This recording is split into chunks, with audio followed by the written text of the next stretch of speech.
It's the state of the dungeon! It's a video that Rob does about his games. Yeah! Hello friends, and welcome to my State of the Dungeon address. I am Rob, the Dungeon Master. The game was Gooey Cube's The Foulest of Spirits using 5th edition Dungeons & Dragons. More or less.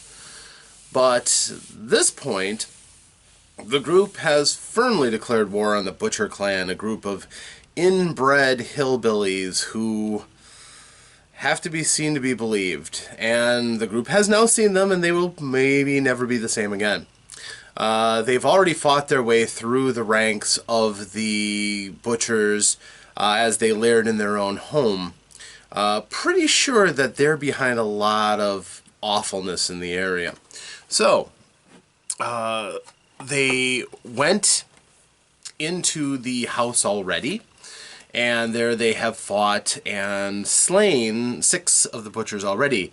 Granny, the matriarch of the group with her fearsome double-barreled crossbow, Jeb and Eustace and Cutter and a lot of their crazies as they launched at them out of their bedrooms as they were invading the house.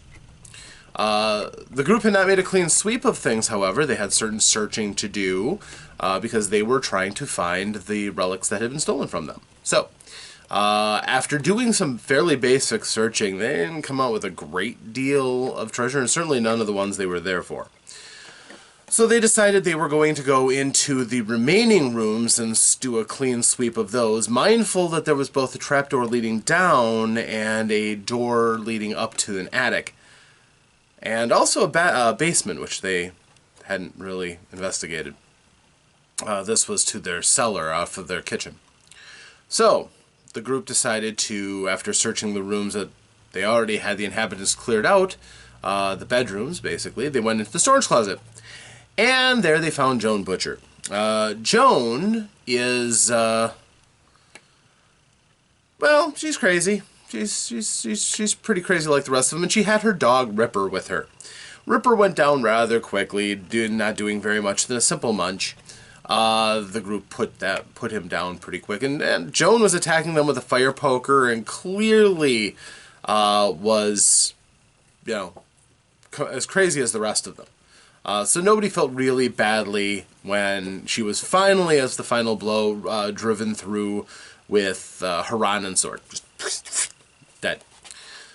Searching through, they found a few things in the closet, mostly some of the family's treasured belongings, like a silver service set and things. But again, nothing really of tremendous value or really implicating them in anything, except they found a note on Joan. And the note was from somebody named O or Zero, they weren't sure, but it was a mention to Auntie Joan about how they were doing some kind of business in town, that they had been working on a townhouse, and they would love it if Auntie Joan would come in to share their bed, which, ew, lots of creepy. Anyhow, after that battle, kind of, split on where to go, but they decided the attic would be the best place. So, the attic, they were able to get the door, especially since they had the fire poker, was able to hook the ring and drop the door down for them. No ladder or anything, so they had to rely on teamwork to get up and into the attic itself. And, the group was standing around, trying to help each other, but at the same time, they were also wary. They'd been attacked from behind, from the sides. They knew this family, knew the area pretty well. And, oh wait, did I actually only say they had beaten 6 of the Butchers? They had actually also beaten 2 other ones. Filthy Floyd and Little Doofer, who also turned out to be from their clan. So they had accounted for 8 Butchers, and now Joan and Ripper, and their 2 dogs, I guess, that they fought early on, Stinky and Clarabelle.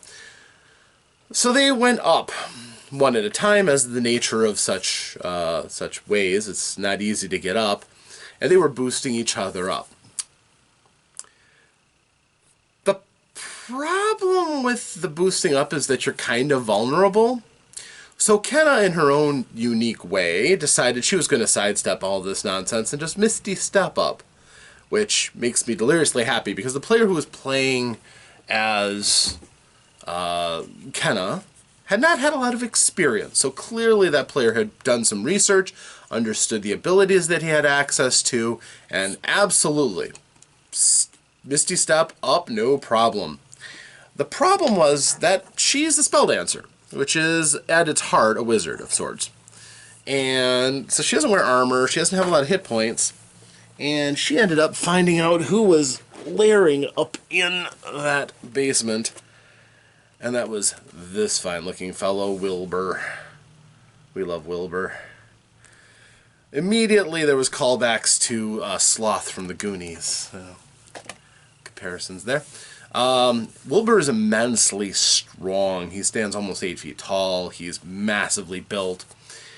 And the fight that started taking place was pretty harsh. First person who tried to get up basically got swatted back down, picked up and literally turned and thrown back. So Wilbur was defending his home, and when Kenna came up, it didn't look good. Kenna was not the kind of person, even with her Serric Iron Greatsword, who should be going toe-to-toe with somebody like Wilbur. And the rest of the group tried coming up as fast as they could. Brandel came up. Again, their notions of putting the wizards up first always boggle me a little bit, but at least it generally turns out for the best, for the most part.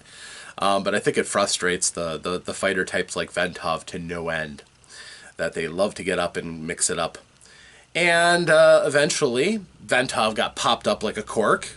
Beautiful throw from Haranen to get him up there. Haranen was able to jump up with his boots of leap, his ring of jumping, and boy, his dice were hot. He was getting multiple natural 20s when he needed them. All in all, it's just, he's got a very good lucky streak going. It'll be a shame when that finally turns on him, because it does to everybody. And even Crendon was rolling pretty good, despite the fact that Crendon traditionally has had really not so great dice. So as this fight continued, at one point, I think it was Glyn who was actually picked up by Wilbur and thrown back down into Haranen. Haranen got that twice. He got a body thrown down on him, and then when they all were up, at one point Ventov was down on the ground and he got kicked into Haranen. So all in all, Wilbur was enjoying a pretty good streak, and he had some nice built-in advantages. After all, he was only one person going up against, 7 Hanatas. Eventually, he was going to get overwhelmed by the numbers, it seemed. The group had gotten up, and some of them had fallen back to the bed, and were directing missile fire, while the melee combatants tried penning him in.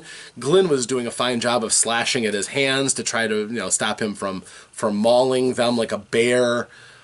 Eventually, the damage was getting to him, despite the fact that he was able to grab a bottle of moonshine, just rip the neck off, glug it down, and heal himself.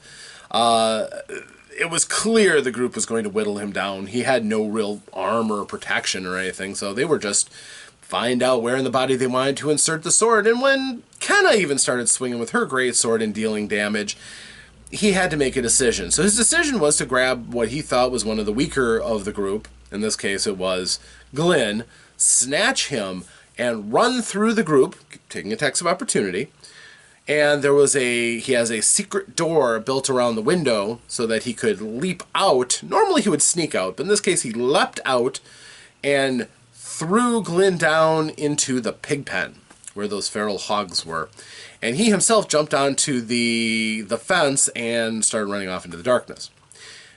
Now at this point, Glyn has had lots of problems with animals in the past, and being surrounded by these feral hogs who certainly would gobble a person down if they could, was not a good position for him to be in, but they did not want Wilbur to get away. So they directed every shot they could at him. We had Ventov firing that crossbow of his, we called Granny's Revenge or something. It's great. He had that. The rest of the group fired various things.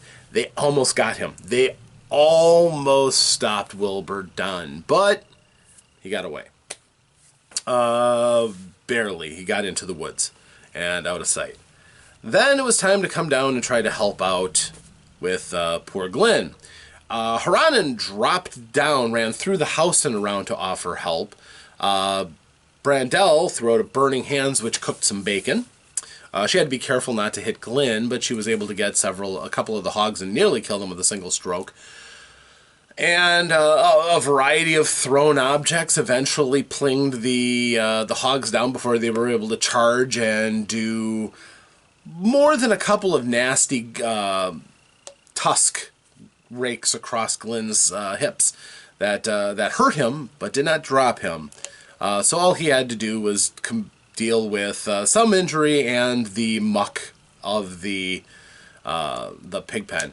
The one thing that really did help him out, though, quite a bit, was the fact that as he was going down, Kenna threw a feather fall on him, and that stopped him from taking damage, which helped. It also meant the pigs were basically just underneath him, rather than racing from the other end of the pig pen at him and charging him as that first strike. So I think that really helped out a lot, too. So the group is using good teamwork together. It's nice to see. So now, the group has killed off all the hogs. Various acts of good martial skill, a couple well-thrown daggers, Glynn swording away, and again, I missed him a number of times. His armor class has gotten fairly decent, so the group, again, working well together to take down their enemies quickly. So now, they've pretty much done everything in the house. They've explored everywhere except, again, the kitchen basement.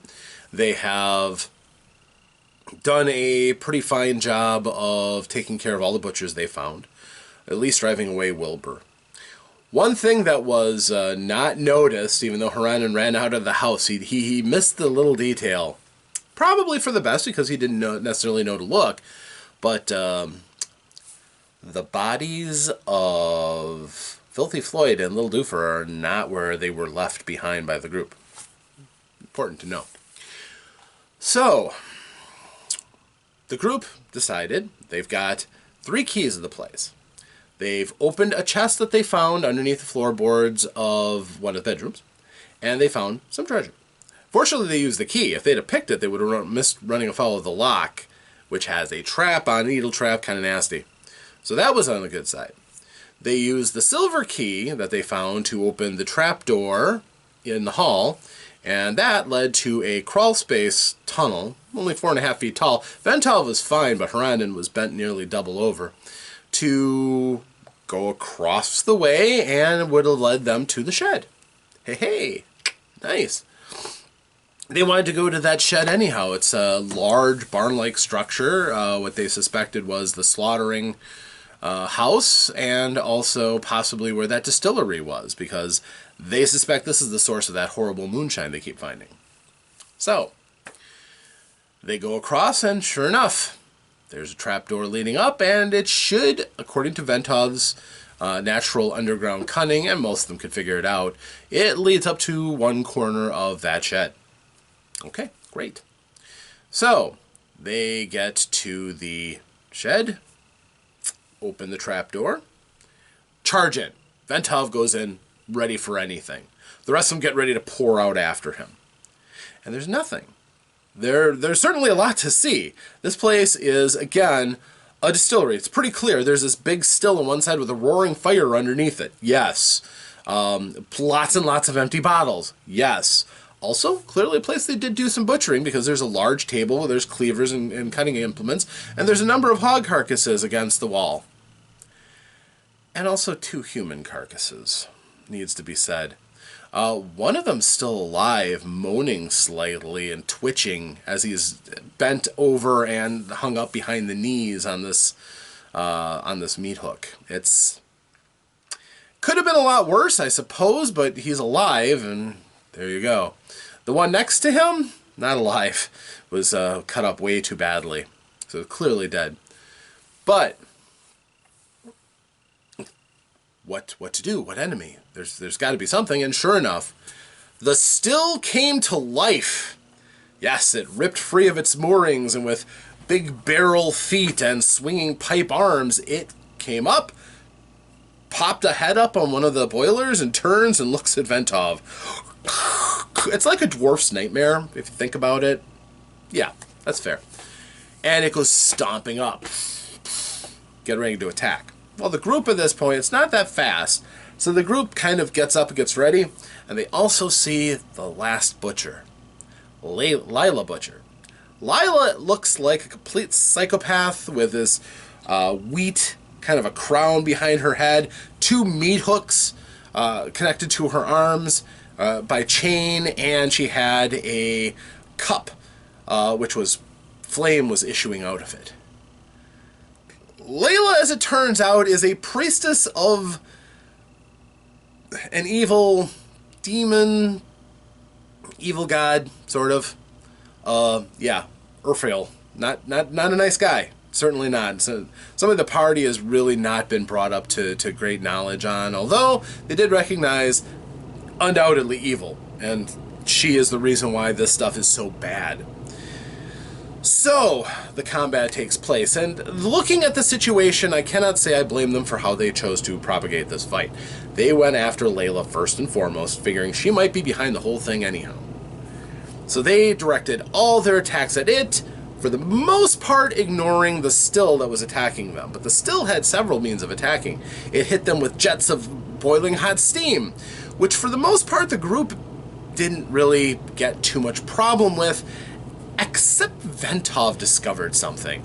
A long time ago, pinned to a severed hand, pinned to a tree, he found a ring, which was a really cool ring of fire resistance. This was the first time he'd been hit with fire. It turns out it's a cursed ring of fire vulnerability. Yeah, so he takes double damage from fire. He's not happy about that.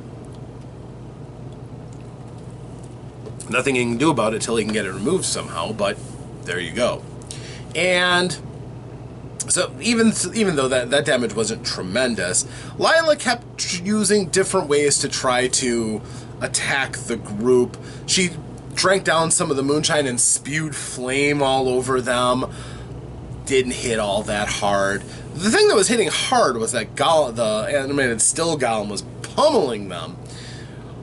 But all in all, they actually fanned out, racked Lila pretty hard, and the damage that was consistently done to the animated still, really, was Brandel hitting it with a witch bolt and just frying it with electricity, and she did some impressive damage to it, it must be noted. Sustaining that spell and pumping damage after damage after damage after it, she did about as much damage as most people do with a, say, lightning bolt into that thing. It just took her a few rounds to get there.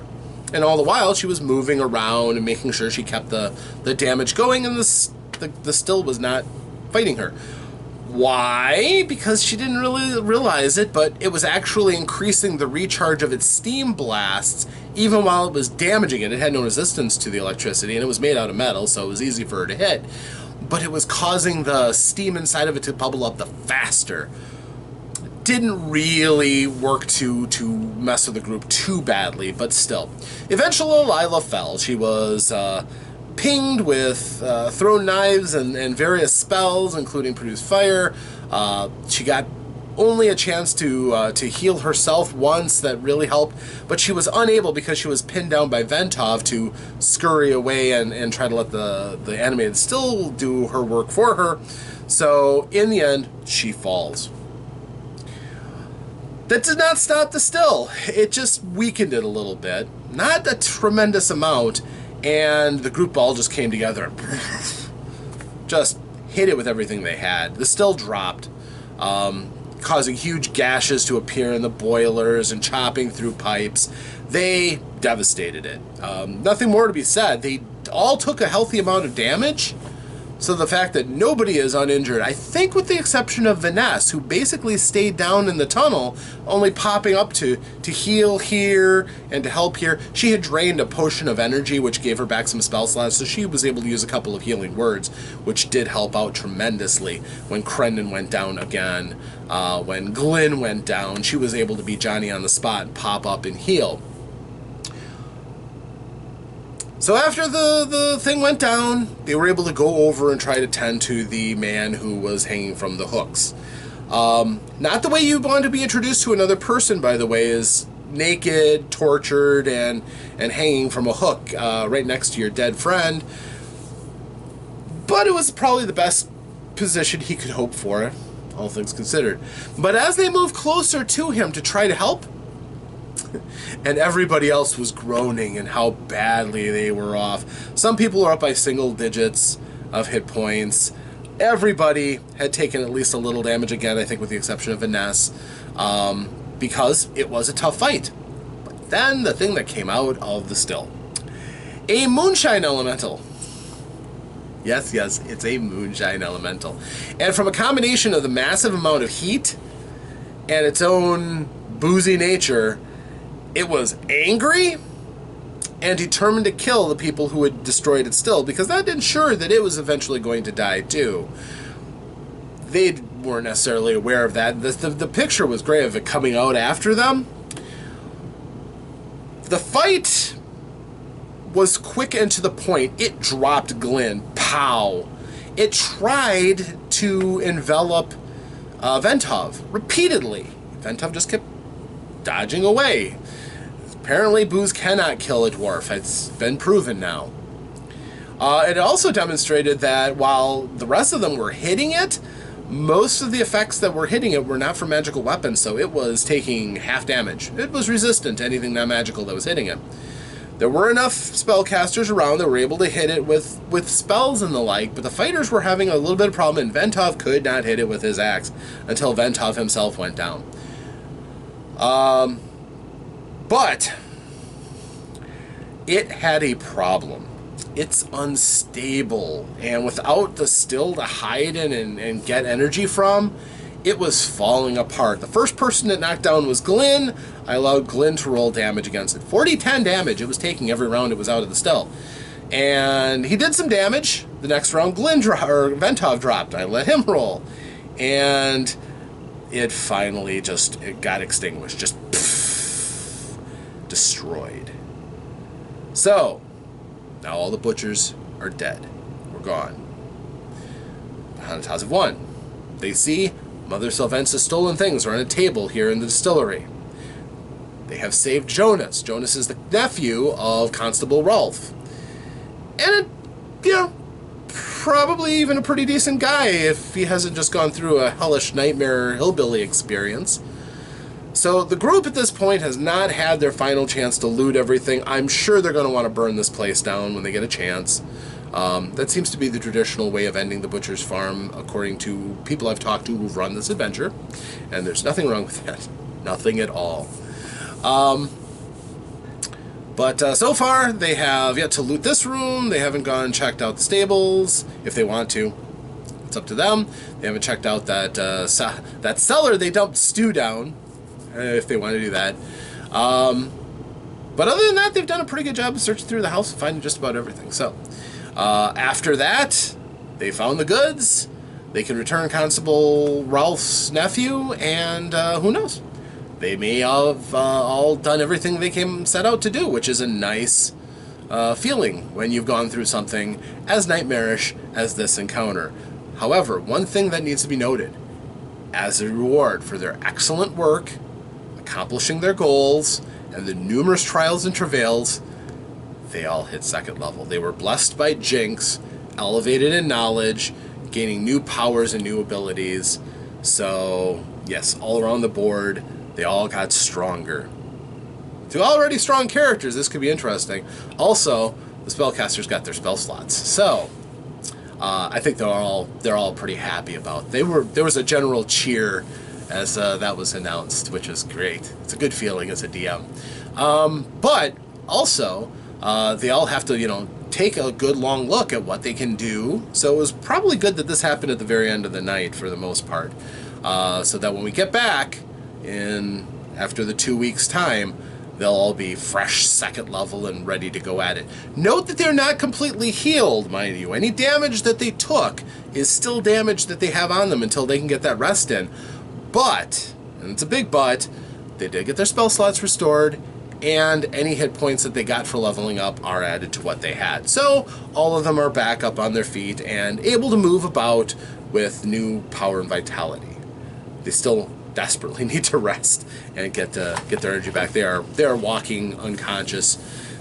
It's been a heck of a day. The walk through the long woods, the nightmare in the old cottage. Yeah, it's been pretty rough. So they are ready, I think, to go back and take a good long nap. So that's where we left off. Thank you for joining me. Looks like things are go for the next stage. And by the way, that is not the end of Chapter 2, The Foulest of Spirits. There is still more to do. These adventure segments are pretty long. So again, a testimony to the value of these sets from GUI Cube. So next time we'll be seeing you as we continue on towards the end of The Foulest of Spirits. I am Rob, and this has been for the group Have Basement Still Gaming. Until next time, thanks and farewell.